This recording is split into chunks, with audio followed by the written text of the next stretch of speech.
দেখেছি যে গত কয়েক মাস ধরে, বিশেষত গত আগস্ট মাস থেকে বাংলাদেশের পরিস্থিতি উত্তপ্ত এবং সেখানে আইএসআই রীতিমতো ঘাঁটি গেড়েছে। সেই কারণে কি এতটা গুরুত্বপূর্ণ হয়ে উঠেছে মালদা, মুর্শিদাবাদ, দিনাজপুর বা কোচবিহার চিকেন স্নেক সংলগ্ন জায়গাগুলো? আমরা এই বিষয়ে আলোচনা করব। আইএসআই ঘাঁটি বলে কি বেঁচে যেতে পারে মালদা, মুর্শিদাবাদ? তাহলে কেন আগামী 24 ঘন্টায় যে কিছু একটা হতে চলেছে সেই জায়গাতে মালদা, মুর্শিদাবাদের নাম রয়েছে? এই সমস্ত উত্তরগুলো খোঁজার চেষ্টা করব। আরো দুটো গুরুত্বপূর্ণ জায়গা এখনো আমাদের আলোচনা করা বাকি রয়েছে, একটা হচ্ছে মুর্শিদাবাদ, একটা হচ্ছে মালদা। শুধুমাত্র সীমান্তবর্তী বলবো না, এই জায়গাগুলোতে কিন্তু একটা জনসংখ্যার একটা বিশেষ বৈশিষ্ট্য রয়েছে।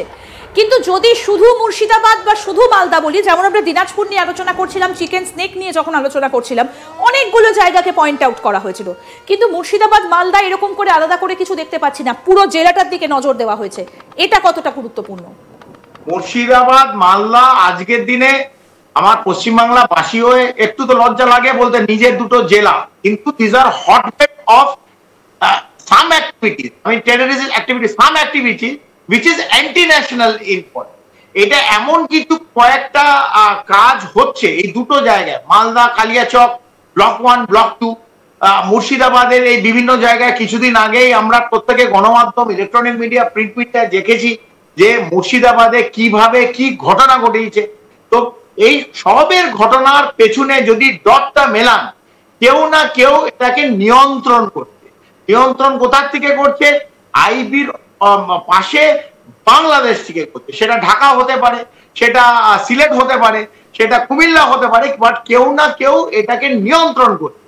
সেই জায়গা থেকে আমাদের ভাবতে হবে, এই দুটো যেটা আপনি বিশেষ জায়গা বললেন, এইখানে কিন্তু স্লিপার সেলস আছে। স্লিপার সেল কি? যারা ভারতীয় নাগরিক কিন্তু ওদের সাপোর্ট দিচ্ছে, ওদের থাকতে জায়গা দিচ্ছে। এই জঙ্গি সংগঠনের লোক যারা আসছে কম সংখ্যায়, 4 জন 5 জন, আপনারা সাধারণভাবে বুঝতে পারবেন না, কারণ তাদের খাবার দাবার কি পড়ছে, তাদের আপনারা এই মুহূর্তে স্ক্রিনে দেখতে পাচ্ছেন যে মাত্র 30 কিলোমিটার সেই বর্ডার। কর্নেল চৌধুরী, একটা প্রশ্ন এইখানে করব। আপনি স্লিপার সেল বললেন যে আমরা কাশ্মীরের পেহেলগামে সেখানে যে ধরনের অ্যাটাক আমরা দেখলাম, যে ধর্ম বেছে বেছে ইসলামী জেহাদির যে ঘটনাটা ঘটেছে মালদা, মুর্শিদাবাদে, সেখানে কিন্তু এই একটা আশঙ্কা বারবার কাজ করছে এবং গোয়েন্দার রিপোর্টেও কিন্তু সেটা উঠে এসেছিল।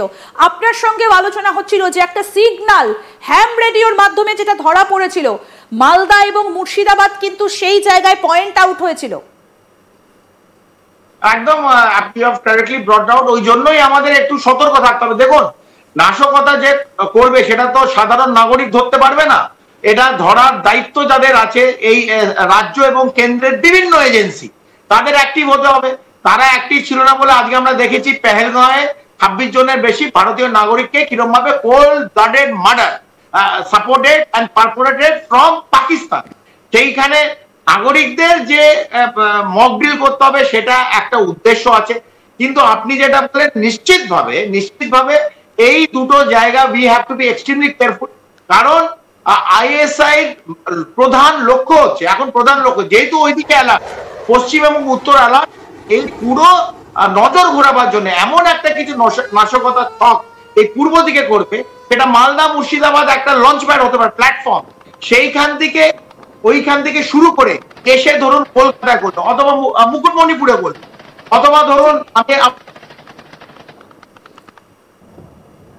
কিছু যদি হয়ে, তখন কিন্তু আমরা আবার একে অপরকে ব্লেম করব। রাজ্য ব্লেম দেবে কেন্দ্রকে।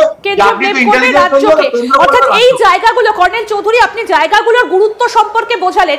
যে জিনিসটা আপনি বলছিলেন তখন আপনাকে বিরত করেছিলাম যে যদি কিছু একটা ঘটে তখন কিভাবে সতর্ক থাকতে হবে, বা যদি মক ড্রিল করা হয় আগামী 24 ঘন্টার মধ্যে, একটা প্রস্তুতি তো নিয়েই রাখা হয়েছে কেন্দ্রের তরফ থেকে, কিভাবে আমরা নিজেদেরকে সেফ রাখবো? দেখুন, নির্দেশিকা দেওয়াটা খুব সোজা, কেন্দ্র একটা নির্দেশ দিয়ে দিয়েছে, কিন্তু আপনি বলুন আপনার জীবনকালে এখন অবধি আপনি কবার এই মক ড্রিল করেননি। এবং আমরা আর্মিতে ছিলাম বলে প্রাক্তন, আমরা বিভিন্ন সময় এই ড্রিল করতে হয়েছে, কিন্তু সাধারণ নাগরিক তখন কিভাবে এই ড্রিলটা হতো যদি সংক্ষেপে বলেন? কোনো পাশ্চাত্য দেশে এইটা বারবার ট্রেনিং দেওয়া হয়, অন্তত বছরে দুবার একটা ডেট দিয়ে দিল 7 তারিখ একটা মক ড্রিল করবে, সিভিল ডিফেন্স ডিপার্টমেন্ট করবে। সিভিল ডিফেন্স ডিপার্টমেন্টে কত লোক আছে? পশ্চিম বাংলায় 10 কোটি মানুষ থাকে, সবাই সিভিল ডিফেন্স এই ডিপার্টমেন্ট আছে। হ্যাঁ, আমাদের নিশ্চিতভাবে ডিজাস্টার ম্যানেজমেন্ট এবং সিভিল ডিফেন্স ডিপার্টমেন্ট পশ্চিমবাংলা সরকারের আছে, কিন্তু it is not an active department. যদি এটা অ্যাক্টিভ ডিপার্টমেন্ট হতো তাহলে তো আপনারা করা তো, সেটা আজ পর্যন্ত আমরা দেখিনি। এবং নাগরিকদের যদি ধরুন একটা অ্যালার্ট হয়, রাত্রিরে বলা আলো নেভাতে হবে, তার একটা সাইরেন বাজাবে, এখন কেউ কিছু জানেই না। সে লম্বা সাইরেন হবে না শর্ট 3টে সাইরেন হবে, কিভাবে সিগন্যাল দিলে একটা এলাকার মানুষ, ধরুন আপনি যেখানে আছেন বিড়লা প্ল্যানেটোরিয়াম অথবা এই কমপ্লিট লর্ড সিনা রোডে একটা কিছু হতে পারে, তো কি সিগন্যালে আপনি সঙ্গে সঙ্গে সব লাইট নিভিয়ে 12 তলা অথবা 6 তলার থেকে নিচে চলে আসবে নিজেকে বাঁচাবার জন্য। আচ্ছা, এই যে আপনি সাইরেন গুলো বলছেন যে 3টে সাইরেন বাজে, একটা লং সাইরেন বাজে, কলকাতায় কি আদৌ এই সাইরেনের সিস্টেম গুলো আছে? কিছু কিছু মিলে সাইরেন ছিল, সেগুলো অবশ্য এখনো নজরে আসে মাঝে মধ্যে, কিন্তু যুদ্ধের এই সাইরেন কি আছে কলকাতায় আদৌ? দেখুন, আশেপাশে তো আমি জানি না কোনো, এই যেখানে নাগরিক বসতি আছে এখানে নিশ্চিতভাবে নেই।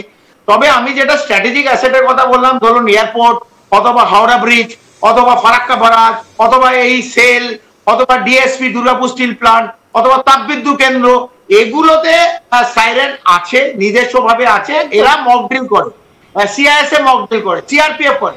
কিন্তু আমি 10 কোটি বাঙালির কথা বলছি, 10 কোটি বাংলার নাগরিকের কথা বলছি, তাকে এর মধ্যে দিয়ে কোনোদিন নিয়ে যাওয়া এই ডিপার্টমেন্ট, সিভিল ডিফেন্স ডিপার্টমেন্টটা ঘুমোয় অন্তত পশ্চিম বাংলায়। এদের যে ডিফারেন্ট মক ড্রিল, এই সেই মক ড্রিলের মধ্যে যদি আমি সাধারণ বার্ধক্য মানুষের যাদের অনেক বয়স, ছোট আছে, ওরা কি করবে? 12 তলার থেকে যখন সাডেনলি লাইট অফ করে দিল, এই যে ক্র্যাশ ব্ল্যাকআউট বলে, ক্র্যাশ ব্ল্যাকআউট তুম করে বন্ধ করে দিল, লিফট বন্ধ, 12 তলা থেকে নামবে কিরম করে? What is the way out? কিভাবে এসকেপ রুট আছে, কিভাবে এসকেপ প্ল্যান আছে, এই সমস্ত যদি সাধারণ নাগরিকরা না জানে তাহলে বিপদে পড়বে। যদি আমি এই জায়গাটাতে একটা প্রশ্নে আসি কর্নেল চৌধুরী, এই যে মালদা মুর্শিদাবাদের কথা আমরা আলোচনা করছি না, যে একটা বিপদের আশঙ্কা রয়েছে, তো শুধুমাত্র মালদা মুর্শিদাবাদ যদি আক্রান্ত হয় আমরা কলকাতার মানুষ বেঁচে যাব এমনটা ভাবার কোনো কারণ নেই, কারণ গোটা রাজ্যটাই কিন্তু এই মুহূর্তে একেবারে বাংলাদেশের পার্শ্ববর্তী।